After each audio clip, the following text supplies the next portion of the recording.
Three black SUVs rolled to a stop at the edge of the construction site. Engines cut. Silence. The gate crew froze. Even the foreman's clipboard hung limp in his hands. One by one, the doors opened. 7 men stepped out. Boots hit gravel in sync, not loud, but certain. They wore no uniforms, no name tags, just fitted black shirts, tactical pants, eyes that had seen war and walked back. No one spoke. They didn't scan the site. They didn't ask for directions. They moved forward in formation toward the sidewalk, toward someone standing alone. A hush fell heavy, almost sacred. And for the first time that day, no one laughed. No one shouted. They just watched. As 7 soldiers walked toward something or someone like honor had been disrespected and justice had come not with banners, but boots.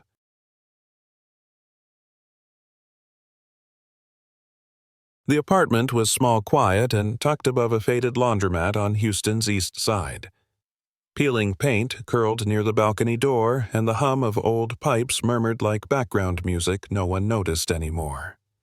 Rachel Monroe sat at her kitchen table, porcelain teacup in hand, steam curling upward into soft morning light.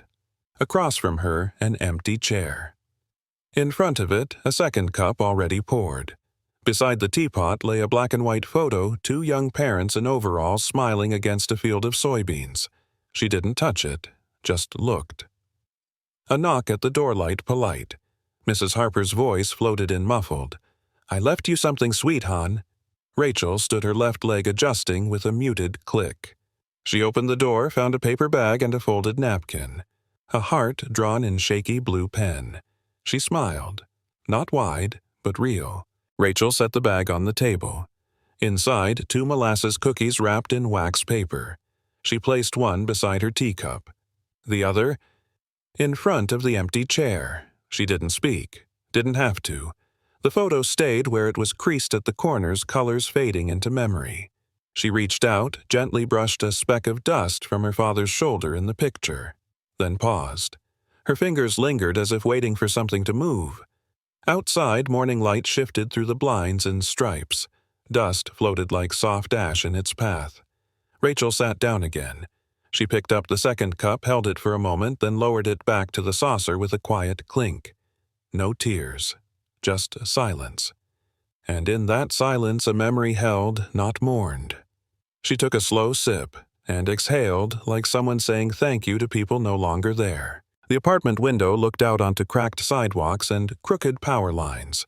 Below, morning had started. A trash truck beeped somewhere down the block and a dog barked once, then gave up. Rachel moved to the window. She pulled the curtain aside with 2 fingers. Across the street, on a second-floor stoop, a boy sat cross-legged with a comic book.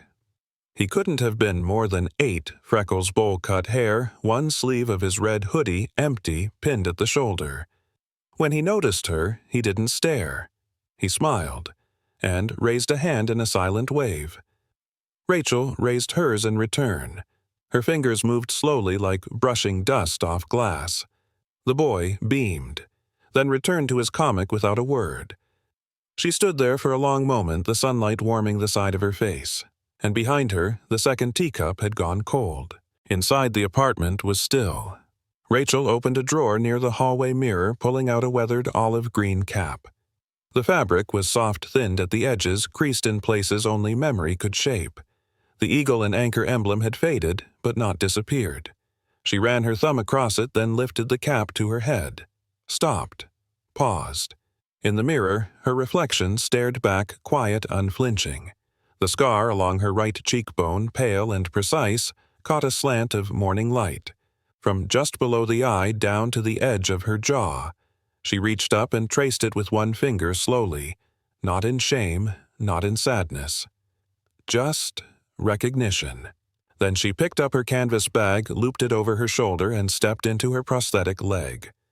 Click, click. The sound echoed softly against the tile. A rhythm she knew. A rhythm that meant forward.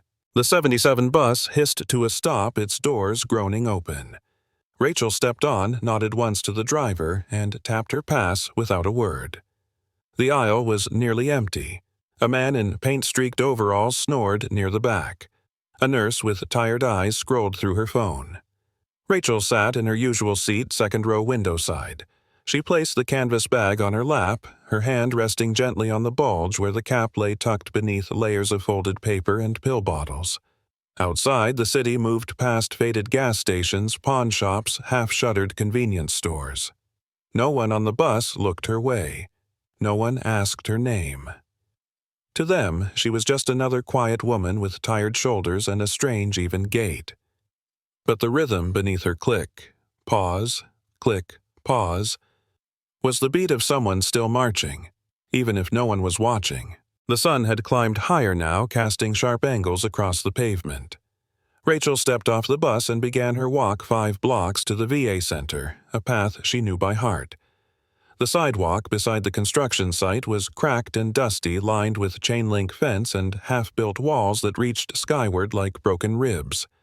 She walked with steady steps. Click, click, boot to steel, steel to ground. Behind the fence, the site buzzed shouts, hammers, the whine of saws, and somewhere above, laughter. Ben sat on the curb, cradling a juice box, eyes following her. He didn't wave this time, just watched. Rachel kept her gaze forward, but her jaw had set slightly tighter. She could feel them watching. The pause in conversation, the hush before the storm, and still she walked. Because walking forward was something she had practiced through worse than this. "Hey!" a voice barked out from behind the fence, rough, sharp, meant to sting. "Wrong turn, sweetheart. Welfare offices 2 blocks that way." Laughter, ugly, easy, loud. Rachel didn't stop, didn't flinch. Click, step, click. On the second-floor scaffolding, a group of workers leaned over the edge, neon vests, hard hats, idle hands. One mimicked her walk, swinging his leg out wide in mock exaggeration. Another grabbed his boot, pretending it had fallen off. Fake stumble. Big show. Someone clapped, someone whistled. Ben's juice box slipped from his hands unnoticed. Rick Tanner, the foreman, stepped into view, sweat-stained ball-cap clipboard under one arm. He grinned like a man with an audience. "Somebody call the VA," he shouted. "Looks like one of their wind-up toys got loose." Laughter exploded again, louder now, because cruelty echoes louder than silence. And still, Rachel walked. A girl near the fence raised her phone thumb, already recording. Short hair, oversized hoodie, smirking. "This is going viral," she whispered to her friend beside her. "Wait till TikTok sees the RoboCop lady." More laughter. Shouts from above. One worker dropped a wrench on purpose, howling as it clanged near Rachel's boots. She didn't flinch, not even an inch. Her grip on the bag tightened. The cap inside shifted slightly, but she didn't reach for it. Another worker mimicked a limp, dragging one leg like a bad joke, then threw his arm over a coworker's shoulder and pretended to fall. Mock screaming, mock pain. Rachel's eyes never left the horizon, but her shoulders straightened just slightly, not defiance, endurance. Ben stood now, half-stepping toward her, but a firm hand, his mother's, pulled him gently back. The girl filming laughed. Rachel kept walking, because silence was her discipline, and discipline was unbreakable. Rick Tanner wasn't done. He spat into the dust voice rising over the drills and engines. "Bet she never even saw combat," he sneered. "Probably fell off a bar stool in San Diego." Laughter again, shorter now, but sharper like glass cracking. A few workers shifted their stance. One scratched his neck. Another glanced at his boots. No one spoke. Rachel didn't turn, didn't respond. But inside her shirt beneath the collar, her fingers found the chain.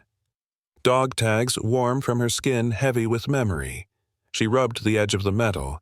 Name, blood type, branch. You endured. You served. You mattered. She whispered the words without sound. Not to remind herself. To affirm what they could never take. Behind her, the laughter faded into the hiss of sun on steel. Ahead of her, the sidewalk, the heat, the familiar 5 blocks. She walked, not faster, not slower, but with meaning in every step. Rachel reached the corner. The sidewalk peeled into sunlit emptiness, her shadow trailing slightly behind her longer than she felt. No one followed. No one called after her. The laughter had quieted not from shame, just fatigue. Behind the phone screen, the girl smirked, uploaded the clip in seconds. Caption: RoboCop on the loose. Comments poured in like flies. Across the street, Ben sat again.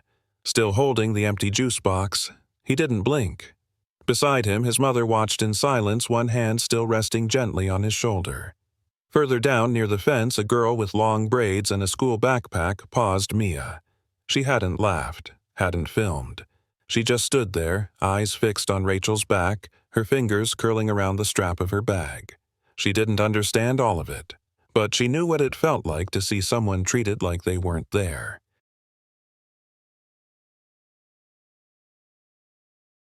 Half a block away, parked beneath the shadow of a sycamore tree, a black Chevy Suburban idled quietly. Its engine low, its windows tinted just enough to veil, but not hide. Inside, Logan Beck sat still, hands on the wheel, jaw clenched tight. He hadn't moved when they mocked her, hadn't blinked when they laughed. But something behind his eyes had narrowed like a storm, focusing into a line. Through the windshield, he watched her walk. The way she didn't flinch. The way her cap stayed in her bag. The rhythm of her gait, click, click, grit. He knew that rhythm. Years ago, in Fallujah, he'd heard it coming through smoke. He'd seen her silhouette blur through gunfire once, twice, a third time, carrying men heavier than herself while bleeding from a torn leg. Logan didn't touch the door handle. Not yet. He just breathed, and remembered who carried him out of hell. Logan reached down, rolled up the sleeve on his left arm. Faded ink stretched across his forearm, a trident wrapped in eagle and anchor, the mark of a seal, earned, endured, still burning even now. He stared at it for a long moment, then picked up his phone. No hesitation, no second thoughts. "It's Beck," he said, voice low and flat. "Send the convoy, full team. We move now." He ended the call and slid the phone into the dash tray. His hand hovered for a moment, resting on the spot where the metal used to press into his ribs years ago in another kind of war. Back then, Rachel Monroe didn't wait for orders. She just ran, into smoke, into fire, into the worst kind of silence. And now, when the world turned its back, he would not. Not on the one who walked through hell and never asked to be saluted. Smoke thick as oil. Sand blasted into open wounds. Gunfire like thunder, then nothing but ringing. Fallujah.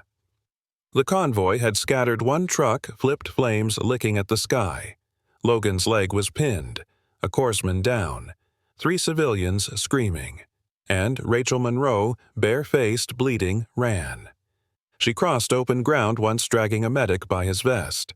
Came back, coughing black smoke, carried a civilian over her shoulder. Third time, she didn't come back whole. An IED buried beneath shattered pavement erupted under her boots. Shrapnel tore through her lower leg, sent her flying. Her cheek split open, clean, and deep a red line from eye to jaw. But her grip never let go. Not on the last Marine she pulled out. Not on Logan.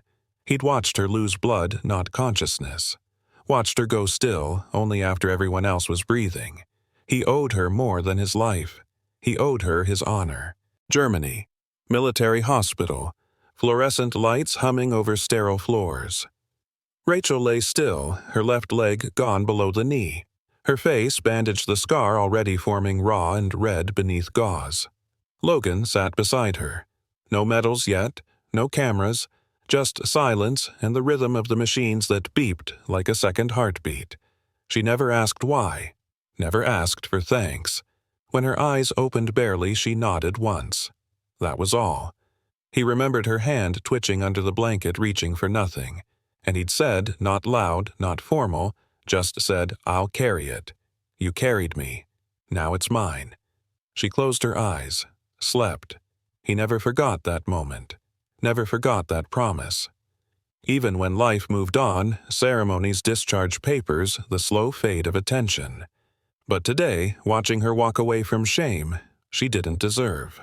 Logan Beck remembered what real duty looks like, and he wasn't going to fail it. Engines idled. Doors opened. No words spoken. One by one they arrived. 6 men in plain black shirts, tactical pants, boots dusted from the road. They moved without noise, each step deliberate, each nod understood. No salutes, no ranks. Just purpose. Inside the SUV, Logan sat forward, elbows on his knees. He didn't look at them. He didn't need to. They were already in position. Outside, the air thickened, something in it changed. The way birds go quiet before lightning. The way people sense something is about to shift. Ben sat on the stoop again, staring across the street. Mia stood near the corner, backpack clutched to her chest. Neither child understood fully, but both could feel it. The weight of something righteous beginning to move. And Rachel, 3 blocks away, still didn't know that justice had already started to follow her in formation. The Suburbans rolled forward in formation, 3 deep, no rush, no hesitation. Their black paint absorbed the midday glare, a quiet warning on wheels. They turned the corner like a unit on patrol, not speeding, not swerving, just inevitable. Rachel had disappeared from view already halfway down the block, but the convoy followed the path she left behind like it was sacred. Across the street, Ben stood again. His small hand rested on the iron gate, eyes wide. Beside him, Mia barely breathed. She didn't speak, didn't blink. Her thumb pressed into the corner of her backpack strap tight. No sirens, no horns, just the deep rumble of military engines and the way grown men stopped to stare. Something unspoken passed through the dust-heavy air. Whatever this was, it wasn't for show. It was a promise finally being kept. The site had never gone this quiet. 3 black SUVs parked across the gate, precise, unrushed. Engines cut. Silence dropped like a curtain. A click driver's door opened, then the rest. 7 men stepped out. No name tags, no uniforms, just black shirts, tactical pants, and eyes that had seen war and come back changed. They didn't speak, didn't gesture, they looked. Each gaze swept the site like they were scanning old battlefields. Rick Tanner shifted back half a step, clipboard loosening in his grip. Up on the scaffolding, workers froze mid-measure. One slipped off his helmet. Another reached for a pause button he didn't realize he'd hit. There were no commands, no barking, just presence. Then Logan stepped out. No drama, no performance. He walked toward Rick, boots on gravel like a slow drumbeat of consequence. Not a single person moved. No laughter, no excuses. Just the thick, heavy knowing that they had crossed a line and someone had come to redraw it. Boots hit the ground, measured, controlled. Not rushed, not uncertain, just inevitable. The 7 men moved as one. No gestures, no calls. They didn't need to speak to be understood. Their posture wasn't aggression, it was command. They scanned the scaffolding, the crew, the line of cement trucks idling behind the fence. Not with judgment, but with calculation. Rick Tanner stood stiff near the tool shed, the clipboard now forgotten hands fidgeting. He squinted at Logan like trying to place a memory he didn't want to recall. One of the workers took off his hard hat. Another slowly stepped back behind a stack of lumber. At the far edge of the sidewalk, Mia remained rooted. Ben stood near her now, neither of them saying a word. From 2 blocks away, Rachel kept walking. She hadn't looked back, but the men behind her had, and they were bringing silence to where laughter had lived. Logan stepped out from the line. No barked command, no nod. The rest of the team held their formation, still silent, present. He walked forward alone. Boots crunching gravel, dust curling at his heels. Not a single head turned away. Rick Tanner shifted, took a half step back, then froze. He opened his mouth, but no words came. Logan didn't look at him, didn't glance at the towering steel beams or the half-poured concrete. His eyes were fixed on one point far ahead near the end of the block, Rachel Monroe. She was almost gone, the crown of her head just visible over the cars. She hadn't stopped once. But something in the way she moved steady, even unbothered, made this moment more than a rival. This wasn't confrontation. It was correction. It wasn't about making noise. It was about restoring what should never have been lost. Logan came to a stop 2 feet from Rick Tanner. No fist, no fury, just presence. The foreman's bravado had drained like sweat. His hat sat crooked now, his shirt clung wet to his back. The clipboard dangled forgotten in his hand. Logan spoke, calm, flat, unmistakable. Who just humiliated Sergeant Rachel Monroe? The question didn't echo. It didn't have to. Rick blinked. Then again. Look, man, he stammered, trying to smile. It was just a joke, all right. Nobody meant anything by it. Behind Logan, the team stood still, not a breath out of sync, their silence heavier than shouting. A few workers looked down at their boots. One ran his hand through his hair, avoiding everyone's gaze, but Logan never moved. Didn't blink. Didn't lean in. The weight wasn't in his tone. It was in the truth that was about to land like judgment. Logan's voice didn't rise. It didn't need to. He turned slightly just enough so the entire crew could hear. His eyes never left Rick. Sergeant Rachel Monroe served 2 combat tours in Iraq, he said. In Fallujah, she dragged 3 wounded men, one of them me, out of a burning Humvee under sniper fire. The sight went still. Even the breeze seemed to pause. No phones rang, no radios crackled. She lost her leg saving lives. Logan continued. And she did it without cameras, without applause, without asking for anything. Someone near the scaffolding took a quiet step back. Another worker lowered his phone without realizing. Rick's mouth opened, but no words came. Because what defense exists when a man's cruelty has just been measured against someone else's sacrifice?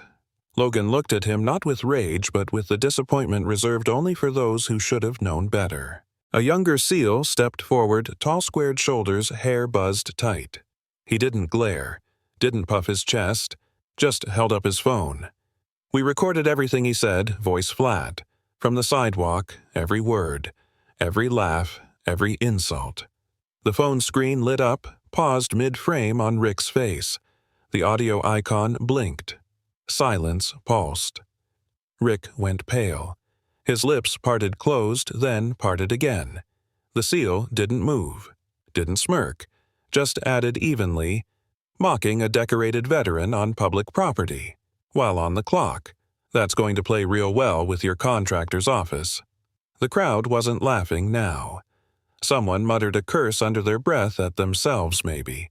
A hard hat was removed slowly, almost reverently. No one dared speak, because the proof was in the air now, undeniable. And for the first time that day, Rick Tanner had nothing left to say that wouldn't make it worse. Logan took one step closer. The heat shimmered around them, but his voice remained cold steel. She never asked for recognition, he said. She never stood on a podium or gave interviews. But while my squad was bleeding out and insurgents were closing in, she ran into a kill zone. 3 times. He paused. Not for effect, for memory. While your kind of men would have been crying for extraction, she was dragging us out one by one on a leg that wouldn't survive the day. A murmur swept through the workers, low uneasy. It wasn't guilt yet, but it was getting close. Logan's eyes narrowed. His words didn't shake. And you think she's entertainment. The silence afterward wasn't empty. It was full, heavy, ashamed. Because now they knew they hadn't mocked a stranger. They'd mocked someone braver than any of them would likely ever become. Logan turned away from Rick, not abruptly, deliberately. The kind of turn louder than a shout. He faced the workers, scaffolding, gravel, hard hats and calloused hands, men who had laughed minutes ago, now quiet, now watching. You laughed, Logan said, at a woman who served with more honor than most men ever will. He let the words settle like dust after detonation. That ends now. No threat, no demand, just certainty. Like something being carved in stone. Rick opened his mouth again this time for apology, but it was too late. Logan didn't need it, didn't want it. He turned his back, and behind him the other 6 SEALs moved in unison like the exclamation mark after a truth that could not be unsaid. From the sidewalk, Ben stared in awe. Mia gripped her backpack tighter, and at the far end of the street, Rachel finally stopped walking.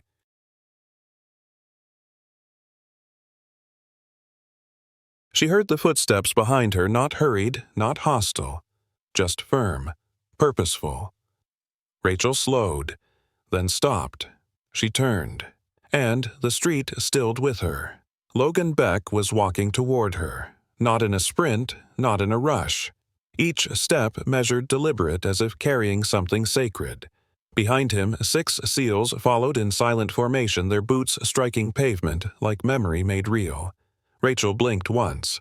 Didn't move, didn't speak. She hadn't seen that look in years. Not pity, not concern, recognition. Logan came to a halt just a few feet in front of her. He stood at attention, arms relaxed but steady, eyes locked on hers. "Permission to honor you, ma'am," he said, voice low, crisp, and without ceremony. Rachel didn't answer right away, didn't know how, but something in her posture, that stillness, that breath, meant yes. Logan raised his hand, not rushed, not performative, a perfect textbook salute, sharp at the brow, still as stone, and behind him, as if choreographed by history itself, the other 6 men followed. One by one, each hand lifted in silence, each pair of eyes forward unwavering. It wasn't loud, it wasn't grand, but it was sacred. Rachel stood motionless. Her throat tightened. Not from pride, from something deeper. Muscle memory took over. Her right hand rose slowly, fingers curling in the shape she hadn't made in years. She returned the salute. Not out of formality, but because her bones remembered what her silence had never forgotten. For the first time in a long time, she wasn't surviving. She was seen. And across the street, the girl who once held her phone high lowered it. Ashamed. Quiet. Because this was not content. This was honor. Unmistakable. Unbreakable. Logan slowly lowered his salute, then reached into the inside pocket of his vest. What he pulled out was small, circular, silver-edged. He stepped forward only one step and held it out between both hands. "This," he said, "is the Brotherhood coin. Seal issue." Rachel didn't move, just watched. "It's not given," he continued. "It's earned, in blood, in silence, in fire." He placed it gently in her palm, closed her fingers around it like a final stitch in a wound long left open.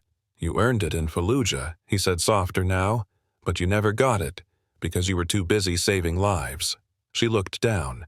The coin caught the light glinting against calloused skin and an old scar that no longer felt quite so exposed. She didn't speak, couldn't, but the way her fingers held it firm steady said everything he came here to hear. The video didn't explode, it bloomed. Not with laughing emojis, but with silence first, then comments, then tears. The same clip, once titled "RoboCop LOL," was reposted by a veteran account with a new caption. "She dragged me out of a burning Humvee." Logan Beck. From there it moved fast. News anchors called it powerful. Veterans called it overdue. Strangers called it what respect should have looked like all along. The girl who filmed the mockery watched in silence, her phone still, her eyes wet. She didn't delete the clip. She reposted it, with no caption, only a comment, "I'm sorry." Across the city, across the country, people began asking, not, "Who is she?" but "Why did no one stop it?" The world had laughed. Now it listened. And Rachel Monroe, who never wanted an audience, became the reminder of what real valor looks like when no one claps. Within 24 hours, the construction company issued a statement. Bold letters across every platform. "We deeply regret the disrespect shown toward Sergeant Rachel Monroe." They didn't stop there.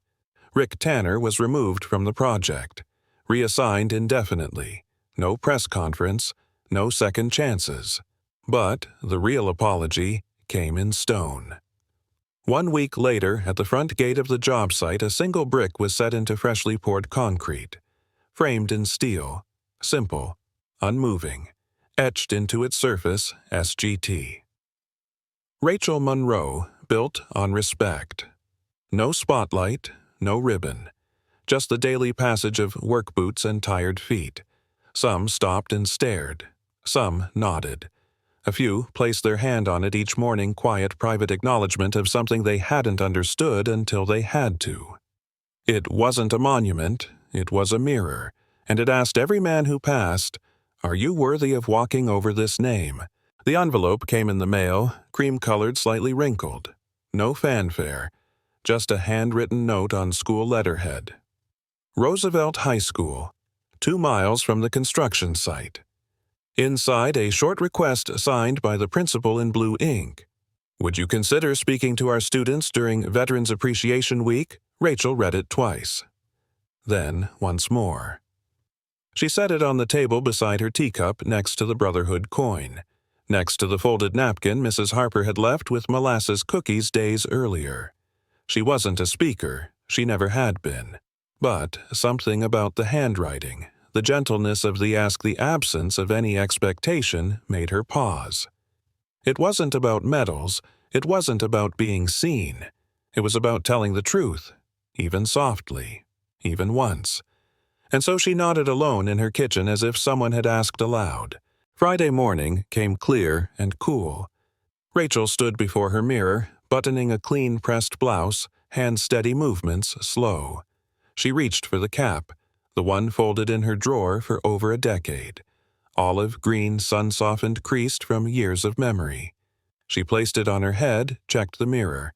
The scar was still there, but she didn't shift to hide it. At Roosevelt High, the auditorium lights dimmed. Students rustled quietly curious, but not unkind. Teachers lined the back wall watching with care. Then, from the side of the stage, her steps clear, deliberate, Rachel walked out. Her prosthetic tapped gently on the floor. Tap, pause, tap. No one laughed. No one whispered. Just the stillness of respect before a voice had even spoken. Rachel stopped at the podium, placed one hand on its edge, and lifted her chin. She didn't look nervous. She looked ready. Rachel didn't bring a slideshow.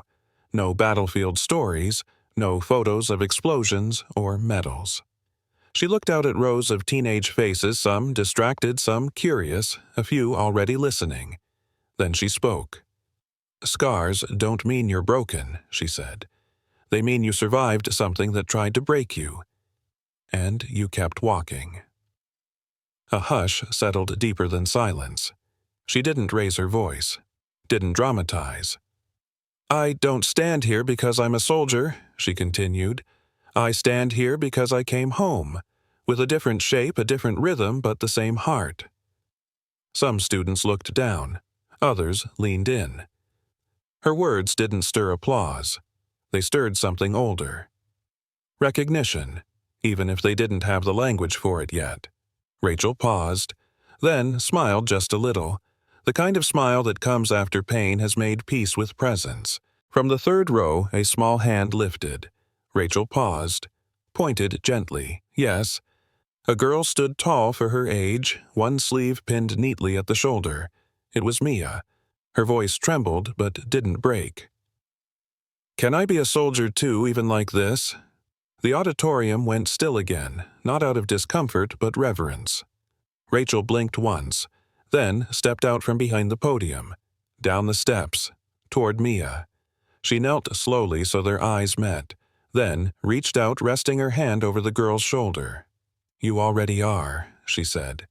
"Every day you show up with that heart and that question, you're a warrior." Mia smiled, not wide, but deep. Ben watched from the side aisle, his own prosthetic tucked beneath his jeans, gripping his mother's hand. In that moment, Rachel didn't just speak. She passed something forward. Not medals, but memory and strength. That afternoon, Rachel sat outside a small cafe 2 blocks from the construction site. Sunlight filtered through rustling leaves glinting off metal patio chairs. She stirred her tea, slowly watching the steam rise. A shadow approached. Small, uncertain. It was Ben. He stood beside her table, his red hoodie bright against the fading brick wall. His prosthetic arm peeked from the sleeve. "My mom says I'm like you," he said. "She says I don't need 2 arms to be strong." Rachel looked up surprised, then softened. She leaned forward, her voice low and clear. "She's right," she said, "but let me tell you something else." Ben blinked. "You're already stronger than most grown-ups I know. You're braver than I was at your age." He grinned, not shy, but real, and when he ran back to his mother, Rachel watched him go like watching something take root.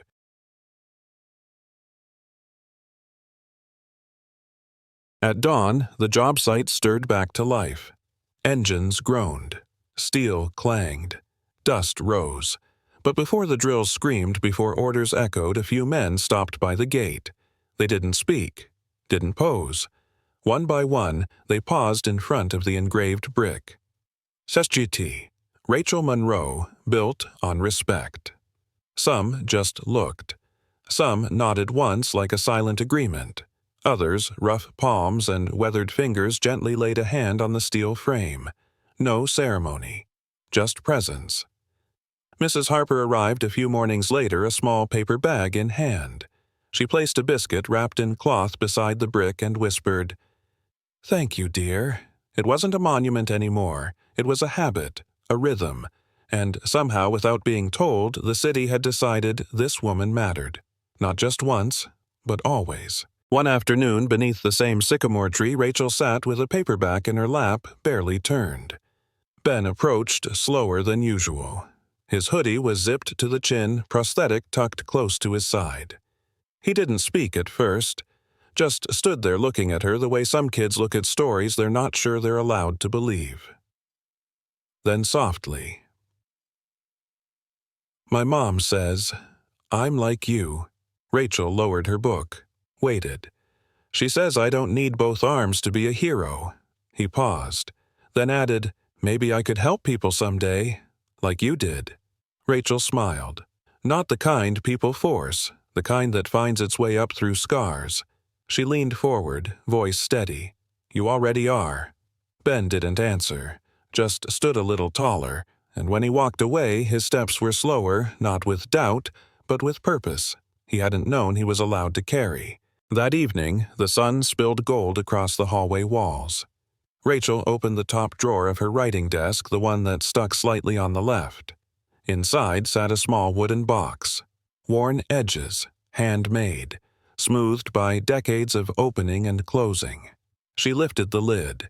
Inside were old envelopes, letters in faded ink, a photo tucked beneath a Marine Corps emblem, and a folded card that read, "For when it matters." She took the card out, slipped it into a fresh envelope, and sealed it without a word. The next morning, as Mia passed by the construction gate on her way to school, she noticed something resting on top of the tribute brick, a small package tied with twine. Her name written carefully across the top. No return address, no explanation, just trust. Rachel had passed something forward, not for credit, but because it was time. Weeks passed, but something had changed. Not loudly, not all at once. It started with a few extra minutes. Workers arriving early just to pause at the brick. Not because they had to, because now they understood. The construction company renamed its training initiative Respect in the Trades. Voluntary, but filled. Tough men with tougher hands sat in folding chairs listening quietly, not to lectures, but to stories. Veterans began stopping by the site. Some came on motorcycles, leathers creased with patches from old wars. Others walked slow with canes and careful breath just to place a hand on the name Sergeant Rachel Monroe. Teachers brought students. Fathers brought sons. Not for a photo, but to witness. Because respect, real respect, had proven itself contagious. And all it had taken was one woman who refused to bow when the world told her to disappear. The spotlight warmed her shoulders. Rachel stood still. No applause yet. Just breath. Hundreds of them waiting. She glanced down at her prosthetic, then up past the rows of uniforms, past the bright banners, and into the quiet. In the front row, Ben sat perfectly still, his small fingers curled around the coin she'd once been too humble to accept. Rachel spoke. No script, just memory. "I used to think honor came with medals, but maybe honor is something smaller, quieter, like holding your head up when everyone else looks away."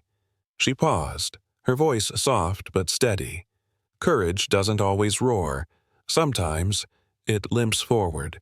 One step, one morning, one cup of tea, and chooses again not to vanish. Behind her, a photo of the tribute brick faded onto the screen. SGT, Rachel Monroe, built on respect. She looked at it once, then stepped away. The crowd rose, but Rachel didn't turn back. She had already said everything that mattered. Some stories don't need noise to be heard. Some heroes never ask to be remembered, but we remember them anyway. If this story touched something quiet in you, a memory, a moment, a person you wish you had thanked, then carry it forward. Leave a comment below. Who is your Rachel? Or simply write, I choose respect. Because sometimes the smallest gestures, a salute, a brick, a word, can rebuild what the world has tried to forget. Thank you for watching. And if you believe respect should be louder than laughter, share this, so someone out there knows they're not walking alone. We'll see you in the next story.